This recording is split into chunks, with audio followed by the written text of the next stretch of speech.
Good morning. In this video, we would be looking forward towards what is elastic and inelastic collision and how we can determine whether a collision is elastic or inelastic through some basic mathematical formulations. To start up, we will just go forward with a basic revision that what we have learned in the previous video. We have learned that this formula, which is small p equals m times v, this is the formula of the momentum. So it is denoted by small p equals mass times velocity. So just to sum up in few words, if you have got a body which is carrying a mass of m1 and it is going this direction with a velocity of v1, and here is another body which has got a mass m2 and this is moving at a velocity of v2, and this is going to collide to each other. That means the velocity of v1 is greater than v2 so that it catches up. So again we will draw that we have got the same mass which is m1 with the second mass which is m2, and this one is moving at a new velocity of v3 and this one is moving at v4. So m1 m2, the same m1 m2 with v1 v2 striking at v3 v4. So what we can tell that the momentum before the collision is going to be equal to the momentum after collision. So we can write it in this way, that with this particular formula, that m1 v1, that is the mass and velocity of this particular mass and this particular velocity, plus m2 v2, that is the second mass with the second velocity, will always be equal to m1 v3, this one, plus m2 v4, this part. So this is before collision and this is after collision. Now this is always conserved. That means the momentum is always conserved. What is sometimes the case is that the kinetic energy in that case is not always conserved. So we know that in the formula of kinetic energy is given by half mv squared. So what we can write is, if we substitute the kinetic energy in this part, what we can write is half m1 v1 squared plus this part plus half m2 v2 squared, this part. Let me write it as equal to, because we will look into this part, it's equal to half m1 v3 squared, this one, plus half of m2 v4 squared, this part. So in this case, when this part becomes equal, we can call it as, then it is only when it is an elastic collision. So if it is equal to, we can call it as an elastic collision, only when the kinetic energy is conserved. But when it is not conserved, and which is most of the cases, we can call them as an inelastic collision. It is an inelastic collision, right? So this part is conserved, but in case of momentum, but in kinetic energy, it is not always conserved. When this particular part, when this body is hitting this particular body, and this m1 and m2 in our in this case, so in case what we get is that we get a loss of energy, which can be in the form of sound. It can be in the form of sound wave. It can be in the form of heat. It can be even in the form of light. When things hit each other, we can see that light sparks moving this way and that way. So it can be light. So these are the possible forms in which things get dissipated. I would like to tell that we lose certain amount of kinetic energy in this way. So this actually is the sum up revision of our previous video which we have seen. Now I would like to take another illustration, particularly in this. Let us take a kind of a baseball. This is a baseball, and this is a nice scoop of ice cream. This is a nice scoop of ice cream. Now what we are going to demonstrate is that whether a collision is elastic or inelastic, right? But we need to remember that a total kinetic energy is conserved. That is the total kinetic energy before and after. Now, this is a baseball, so we take this as a baseball. I write it as B. And this is a nice scoop of delicious ice cream. Now, what we are going to tell you in this particular part is that conservation means the total kinetic energy is the same, whether it is before the collision or it is after the collision, this part which I'm going to tell. So for that, we have got few nice mathematical symbols which we can represent in this part. So what we do is that we take the kinetic energy as K, we take the kinetic energy of ball as B, okay, and we take this is for the ball, and then we take a further subscript, that is I, which is the initial energy, plus we take K again for the kinetic energy, and this time we are substituting the ice cream as S, and we are taking the same initial energy of the ice cream as I. So this is the baseball, this is the ice cream, these are the two initial forms of kinetic energy, which I would say would be equal to K, that is the kinetic energy of the ball, again the kinetic energy, and this time again we are taking the ball B, and we are taking the final energy, that is F, plus the kinetic energy again of S, ice cream, and we are taking the final state of the ice cream as S, right? So I would just write it down so that you don't get confused. So this is the initial part, F is the final part. This is the initial and this is the final. So for an inelastic collision, this is always not equals to. It doesn't equal to. In most of the cases, in elastic collision, KBI plus KSI is greater than this, as we lose out some kinetic energy. Now, if we want to demonstrate this part particularly, let us take, for example, the ball. Again, we are taking this ball in different colors so that I can state. And this particular ice cream. And this ice cream moves towards this and it gets splattered. So when it gets splattered, what I'm trying to tell you is that the molecules of the ice cream starts oscillating. So if this is the ice cream and we take this one, this is nicely tied with thin part, this and a string like this and this, although there are chemical bonds and further thermal oscillations which takes place, we're not considering those parts right now. So these molecules have more kinetic energy and they start oscillating. These particular parts, they will start oscillating. So these molecules having more kinetic energy, so the total kinetic energy of the ice cream will be less as the kinetic energy gets distributed in these molecules. These are our molecules. So these are molecules which starts oscillating a little bit further, this part and this part. So the total kinetic energy of this ice cream, if I take it as S, the total kinetic energy will be less because it would get distributed in this part of the molecules. You need to also remember one part, that in case that you're trying to get this ice cream out of the deep freeze, okay, so in that case, when it is not melted, I mean to say, the bonds are much stiffer. The bonds are much stiffer. It is something like this. These are much more stiffer bonds. And that is why it is difficult to transfer the kinetic energy into those. And atoms and molecules will be more of an elastic collision. This would be inelastic because these molecules are getting distributed. This will be elastic because the bonds are much more tougher. In case of a baseball, say for example, if you are taking a steel ball, the bonds between these atoms and molecules are much tougher, are much rigid, I would say much strict, much more rigid. So when we take the total kinetic energy, it is hard to get distributed among its molecules because it has directly come out of a refrigerator. But this ice cream is getting melted, so the atoms and molecules are jiggling faster, so it gets distributed.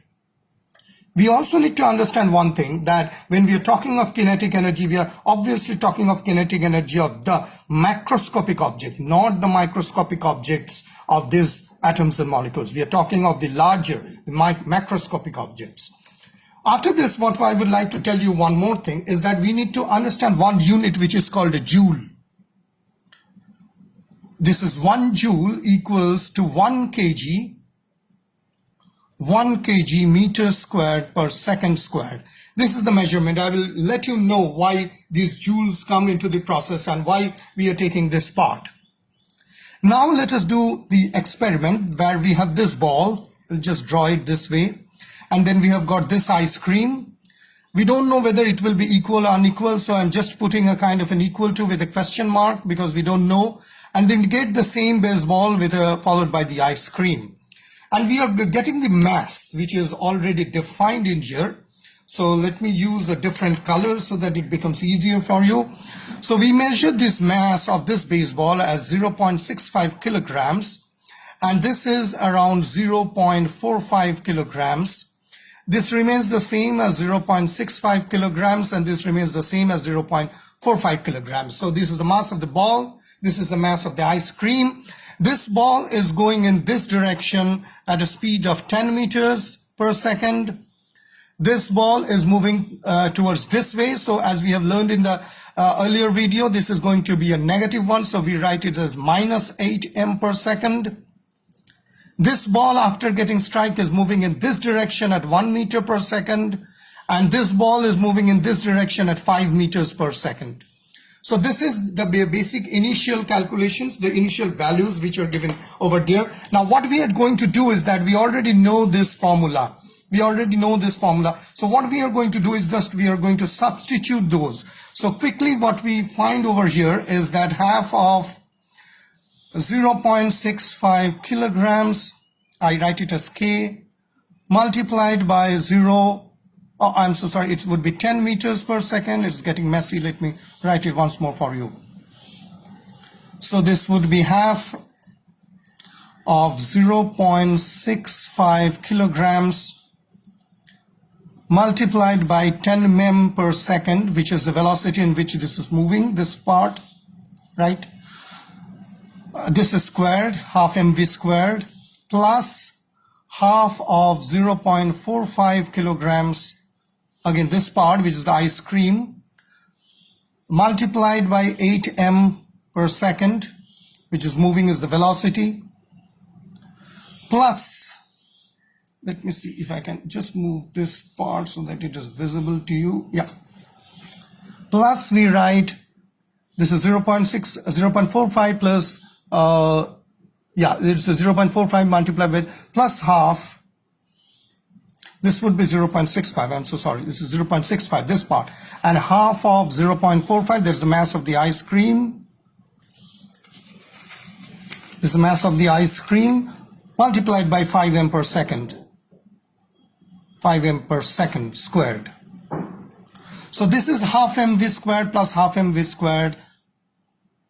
This one, half 0.65 multiplied by 0.45, and this is equal to, I'm so sorry, let me write it once more for you. This is getting a little bit messy. So I'll just reframe it as half of 0.65 k multiplied by 10 m per second square plus half of 0.45 multiplied by 8 m per second, which is the velocity of the ice cream. Let me write in the second line, it becomes easier, plus equals to half of 0.65. Then it is this velocity is moving at 1 meters per second, so it just becomes m per second squared. Doesn't make any sense to write it, plus half of 0.45, this part, multiplied by 5 m per second square. So this is the kg part, this is the kg part, this is the kg part, and this is the kg part, right? So this is how this is written. So when we solve this part, this comes from this formula, as you can see. This is from this part, and this is coming from this part, half mv squared. This half mv squared is now being substituted with this mass and velocity, mass and velocity, mass and velocity. So it gives to this equation. So once we solve this, what we get is that this part comes to 46.9 joules.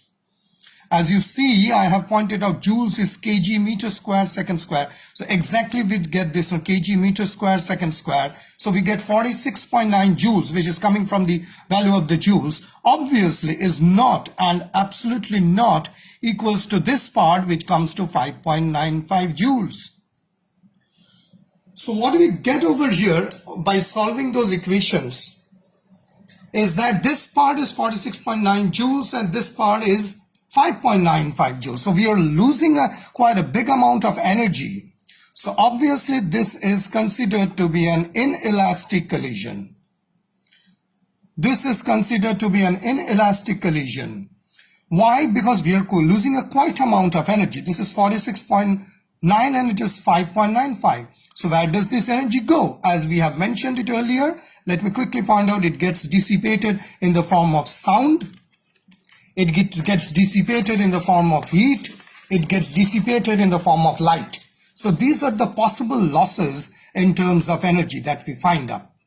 So this particular equation, what we have shown, this is the kinetic energy ball initial state and the final state. So we have substituted the values of this ball and the ice cream, and we have really found out whether it is an elastic or an inelastic collision. Now, one point I would like to quickly mention over here is that because this ball is bouncing over to this ball doesn't always necessarily mean that this is going to be an elastic collision. So you need to find these basic values in order to get that. So just to sum up quickly, what we have learned from this lesson is that we can just sum it up. Let us sum it up in a better way. So in order to sum it up, what we can tell that for collision to be elastic, it is not necessarily that because it bounces. So bounces doesn't mean that it is to be inelastic, but you have to see the initial value of kinetic energy. So here are the objects. So if it is bouncing to this object, it doesn't mean it is a kinetic energy. We have to find out those initial objects. That is the kinetic energy initial and the kinetic energy final. And if you are going to compute, and then we are going to find out whether it is an elastic or inelastic collision. So we have to see the initial value of kinetic energy is the same as the total final kinetic energy. Yes, if it is yes, then it is elastic. The second point which I would like to tell you is that you might have come across this particular term. You might have come across this particular term, which is called perfectly inelastic collision. Perfectly inelastic. Now, perfectly inelastic collision happens when this particular object is moving and striking this particular object. So let us take M1 strikes M2 and they move again as a complete single unit and they stick to each other. And they stick to each other. M1 and M2, they are sticking to each other. If it does, then it can be considered as a perfectly inelastic collision. So they should strike and they should move along with a certain velocity, V1, and they're sticking to each other. It is considered to be perfectly inelastic collision. Whether it is elastic or inelastic, whether it is elastic or inelastic, momentum is always conserved. Now, I would like to draw just an example, what we did in case of an ice cream. That these are loosely tied, and this is the way these molecules. We need to mention that oscillation of these atoms and molecules in this material is random. These are the molecules, and they are oscillating.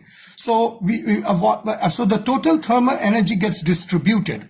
If you get momentum in every direction, say for example, these are the momentum I'm talking of in the microscopic level, that is atoms and molecules jiggling. So this momentum gets in this direction, this momentum gets in this direction, this momentum gets in this direction, and this is in this direction. So each of this momentum, as because they're moving in a random way, so it gets cancelled. So the net momentum is equals to 0 in the microscopic level. So we are not losing up anything. Right? And we need to also remember that momentum, if you write momentum is a vector quantity. It is a vector because it has got both magnitude and direction. So in elastic collision, there is no loss of total momentum of microscopic atoms of the object, but there is a loss of kinetic energy, as kinetic energy is a scalar quantity. We know that kinetic is a scalar quantity. So what I'm trying to mention over here is that kinetic energy cannot be cancelled in either way because it is a scalar quantity, but momentum, it is because it is a vector quantity. If it is moving in random, let me put this as random. If it is moving in either random directions, so it gets to net momentum equals to 0. So if you get momentum in every direction, and as because it is a vector quantity, it is oscillating and it gets cancelled. But why do we lose the kinetic energy? Because kinetic energy is a scalar quantity and it cannot be distributed, it cannot be cancelled in moving in either directions, and that is why there's a loss of kinetic energy. I hope you like this video because we cleared up the concept of momentum. As we have seen here, we have substituted those values of kinetic energy which is there with a ball and an ice cream, and we have tried to find out with this particular formula, that is half of mv squared, and we have found these values and we have seen whether this part equals to this part, and we have found that it is measured in joules, that is kg meter square per second square. This is the value, and this is particularly an inelastic collision, and by this particular summing up we have found that bouncing doesn't mean that it is a kinetic energy. Perfectly inelastic collision happens when two bodies strike each other and they move together. Random oscillation happens in case of microscopic scale, and in that case the net momentum equals 0. Momentum gets cancelled out because it's a vector quantity, but in our case of kinetic energy it doesn't, because kinetic is a scalar. Thank you for watching the video. Watch out for physics video to make your life easy. Thank you very much.